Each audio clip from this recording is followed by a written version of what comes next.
एक बार एक बहुत बड़ा बिजनेसमैन एक छोटे से गांव में जाता है। उसका प्लान होता है कि उस गांव में एक फैक्ट्री लगानी है। वो एक ऐसी जगह तक पहुंच जाता है जहां पर उसके सामने नदी होती है और उसके सामने गांव होता है। अब उसके पास में दो ऑप्शंस होते हैं। एक कि वो सड़क के रास्ते से घूम करके उस गांव तक पहुंचे, जिसमें करीब करीब 8 घंटे लगेंगे, क्योंकि डायरेक्ट कोई रास्ता नहीं है वहां तक पहुंचने का।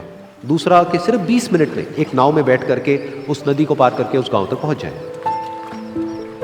तो अपना टाइम बचाने के लिए उसने उस नाव में बैठने का डिसीजन लिया। वो नाव बहुत ही छोटी सी थी, जिसमें एक तरफ एक आदमी बैठा था जो कि नाव चला रहा था और दूसरी तरफ ये बिजनेसमैन बैठा हुआ था। तो नाव में बैठने की थोड़ी देर बाद उस बिजनेसमैन ने उस नाव वाले से पूछा, तुझे पता है तेरी नाव में कौन बैठा है? तो नाव वाले ने बड़े ही भोलेपन से कहा हाथ जोड़ करके, नहीं साहब मुझे नहीं पता आप कौन है। तो बिजनेसमैन बोला, अरे तू अखबार नहीं पढ़ता है क्या? हर दूसरे दिन मेरी फोटो आती है अखबार में। तो नाव वाला बोला, अरे साहब मुझे कहाँ पढ़ना लिखना आता है, मैं बहुत छोटा सा था जब मेरे पिताजी गुजर गए थे, तो अपने परिवार का ध्यान रखने के लिए मैं बचपन से ही काम में लग गया और तभी मेरा स्कूल छूट गया। ये सुन करके उस बिजनेसमैन ने उसका मजाक उड़ाते हुए उसको कहा, तुझे पढ़ना लिखना तक नहीं आता है, ऐसी जिंदगी का क्या फायदा? ये सुन करके उस नाव वाले को बुरा तो लगा, लेकिन उसने कुछ नहीं कहा। थोड़ी देर बाद वो बिजनेसमैन उस नाव वाले से बोला, अभी कुछ ही दिन बाद ये जो सामने तू जमीन देख रहा है, यहां पर मेरी एक बहुत बड़ी फैक्ट्री होगी जहां पर हमारे ब्रांड की मिनरल वाटर की बॉटल्स बनेगी। उस नाव वाले को बात समझ नहीं आई। उसने कहा, क्या बनेगा साहब? तो बिजनेसमैन थोड़ा सा इरिटेट होकर के बोला कि हमारे यहाँ पर पानी की बोतलें बनेंगी जो तेरे गांव में नहीं बिकेगी लेकिन शहरों में बहुत बिकती है। अरे कभी तू शहर गया होगा तो तूने देखी होगी पानी की बोतलें रखी होती है दुकानों पर। फिर वो नाव वाला बोला, अरे साहब मुझे कैसे पता होगा, मैं तो कभी इस गाँव से बाहर गया ही नहीं। फिर वो बिजनेसमैन उसके ऊपर हंसते हुए बोला, तू कभी इस गांव से बाहर तक नहीं गया, तुझे पता ही नहीं कि शहर क्या होता है? अरे ऐसी जिंदगी का क्या फायदा?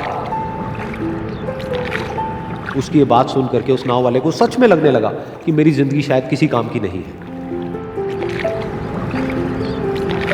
अपनी सोच की वजह से उसका नाव से ध्यान हटा और तभी नाव की टक्कर हो गई एक बड़े से पत्थर से, जिसकी वजह से नाव में पानी भरने लगा और नाव डूबने लगी। उस जगह पर पानी बहुत ही गहरा था और किनारा दूर था।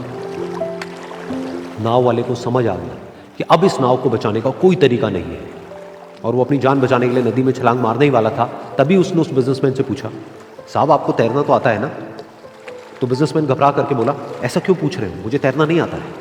उसकी ये बात सुन करके नाव वाले को हंसी आ गई और वो बोला, अरे साहब आपको तैरना तक नहीं आता, ऐसी जिंदगी का क्या फायदा? ये सुन करके उस बिजनेसमैन को अपनी गलती का एहसास हुआ और वो हाथ जोड़ करके उस नाव वाले से बोला, तुम जो कहोगे मैं तुम्हें दूंगा, बस मेरी जान बचा लो। तो उस नाव वाले ने बोला, अरे साहब आप घबराओ नहीं, मुझे सिर्फ तैरना नहीं आता है, मुझे डूबते हुए लोगों को बचाना भी आता है। आप मुझे कस के पकड़ लो, मैं आपको कुछ नहीं होने दूंगा। और फिर उस नाव वाले ने ना सिर्फ अपनी बल्कि उस बिजनेसमैन की भी जान बचाई। तो इस कहानी से हम एक बहुत बड़ी सीख ले सकते हैं कि हमें जिंदगी में कभी भी किसी का भी मजाक नहीं उड़ाना चाहिए या उसको अपने से कम नहीं समझना चाहिए, क्योंकि हमें नहीं पता कि हमें कब, कहां, कैसे, किसकी जरूरत पड़ जाए।